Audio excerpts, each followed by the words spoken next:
Thanks very much. So again, my name is Nigel Jacob. I co-run an organization in Boston and Philadelphia called the Mayor's Office of New Urban Mechanics. I'm going to take you a little bit through what we do and the kinds of projects that we focus on. But in the present context around geospatial, sort of thinking geospatially and so on, a lot of what we do is location enabled. As Steve said, cities are obviously intensely location oriented. And so the thread of thinking through how we take a critical eye at sort of location-based services and privacy issues is everywhere in what we do. So I just tap the, how do I next? Sorry, where's, oh, there. No? Here. Sorry. Go down here. Does that turn it back on if I do that? This is one. Oh, nice. Oh, okay. Have I broken This- everything? This is forward. This is for it? Okay, Yeah. great. Just get you back to the light, right? I broke the lights. Get the lights up. Oh, nice. Sorry about that. I'm sorry. So I think I just used up all of Steve's extra time. I'm sorry about this. This is the problem. Should be two Two is one. is the way. Okay. Good enough. Yep, that's good. Okay. So a lot of our work really begins in thinking about cities very much in the perspective of Jane Jacobs in terms of looking at the grassroots scale of cities and thinking about how location is central to people's experience of cities and their ability to get the most out of life. And our interest in urban mechanics is to take, within government, an experimental approach to looking at the kinds of services that the public can engage in and collaborate with government and partner across institutional boundaries. So this is really sort of the beginning of our office. So urban mechanics new urban mechanics actually comes from Mayor Menino's nickname, the urban mechanic, which was a moniker he got in 1994 for his sort of brand of mayoral leadership, which was to focus on the nuts and bolts elements of city living, namely smooth roads, schools that graduate your kids on time, neighborhoods that you can walk in after dark, and so on. And again, obviously all sort of location oriented questions.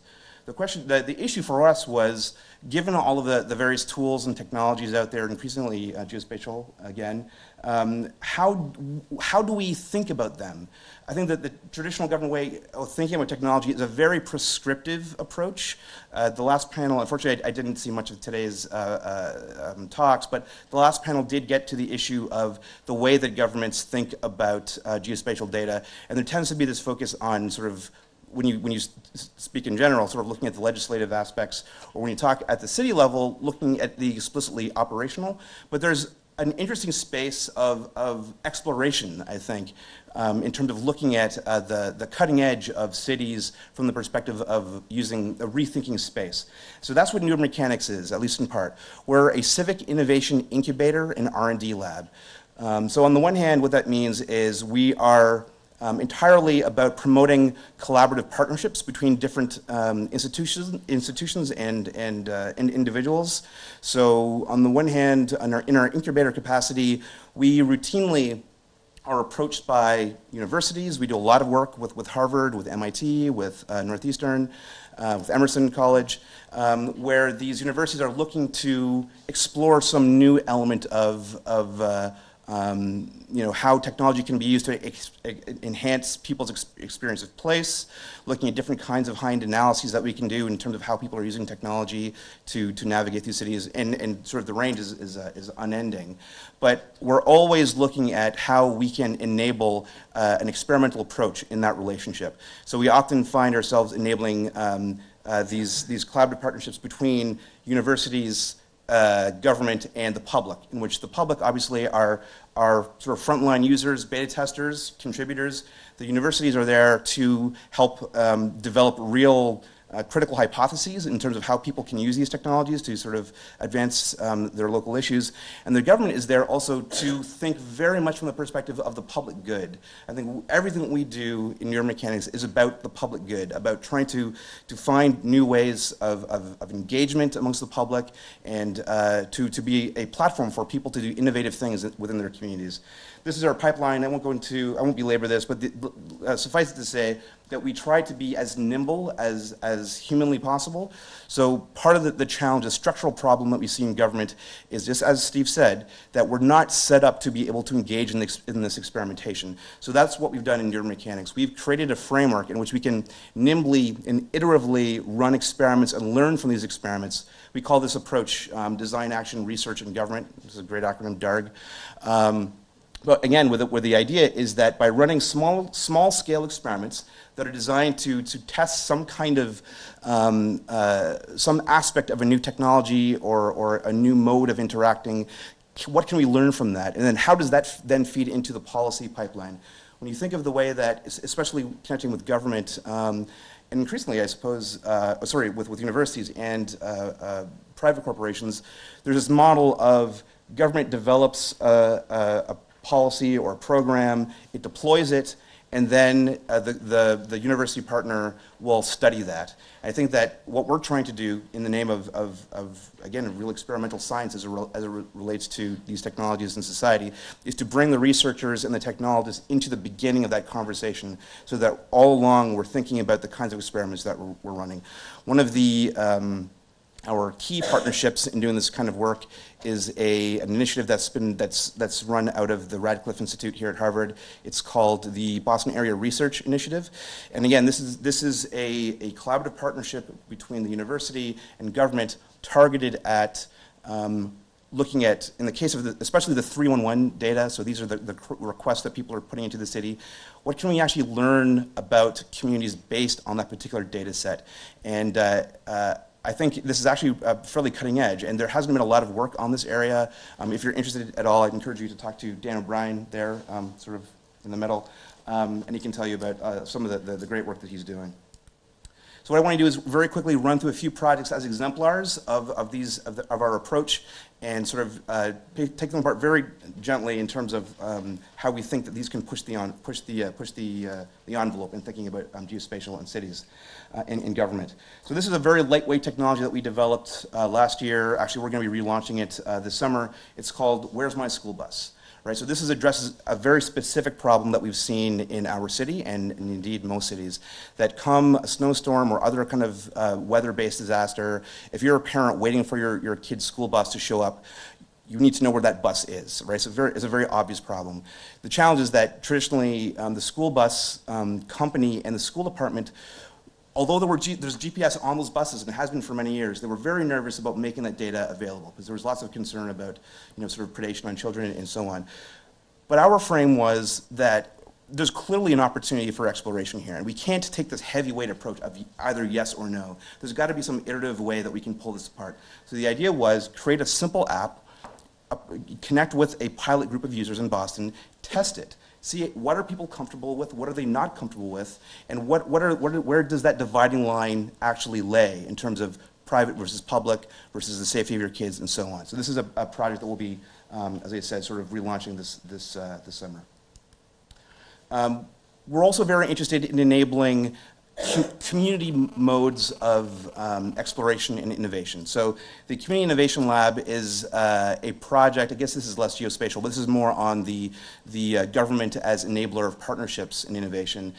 This is a lab that we ran with, a class that we ran with Susan Crawford when she was at the Kennedy School last year, and it's targeted at looking at how we can enable local organizations, grassroots organizations, to develop a model of innovation that works for them.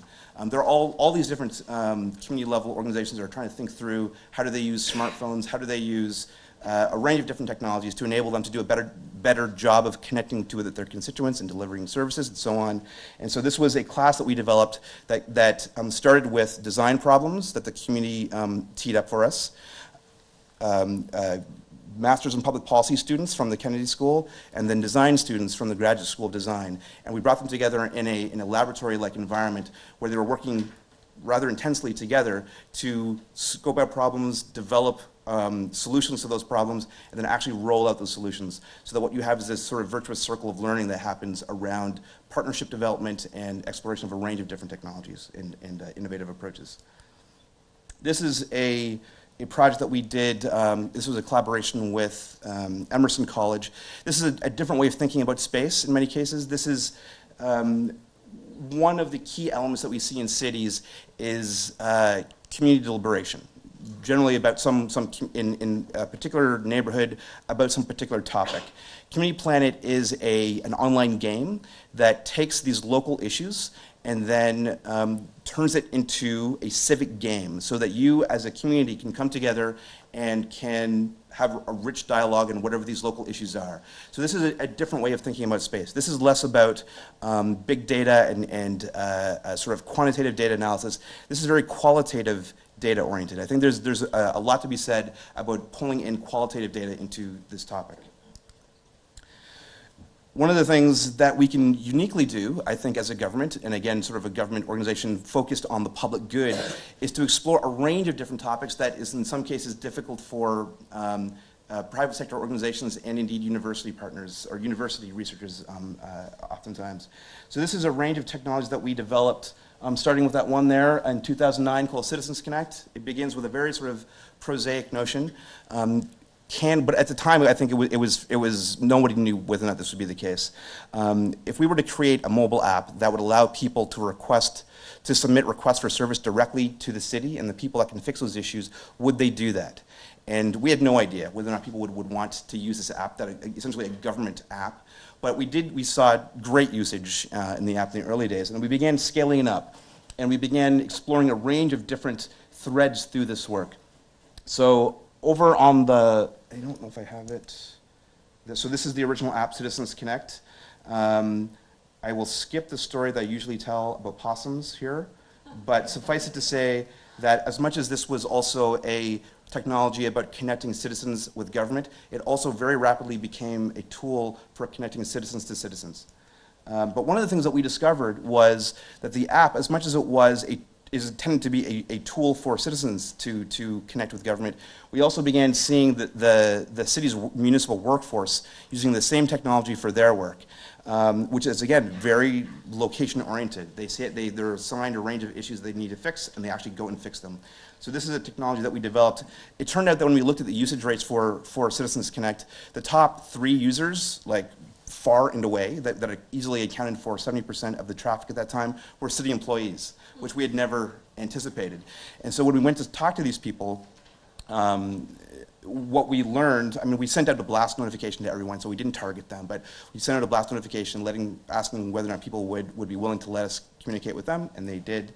And when we spoke to the city workers, we found that the app did easily 80% of what they need on their day-to-day work. And so we then targeted that specific problem and then developed a specific version of the original technology to fit their needs. This is a technology that kind of has grown out of these last few. It sort of takes the idea of using mobile phones and location-based data to the next level. Street Bump is an app that runs on your phone, and it gathers data off of your accelerometers. So obviously, the accelerometers on your phone can sense very minute changes in orientation and movement on the device. And so the thought was, could you use that to automatically detect road conditions? So as you're driving around the city, your car, your phone, they're all moving. Could we capture that data and then analyze it to determine potholes, other road conditions, and then develop also a general purpose sense of the health of the road network? And so it turns out that yes, you can, and it actually does work. But again, okay, sounds good. Sounds good. Okay, I look forward to your questions.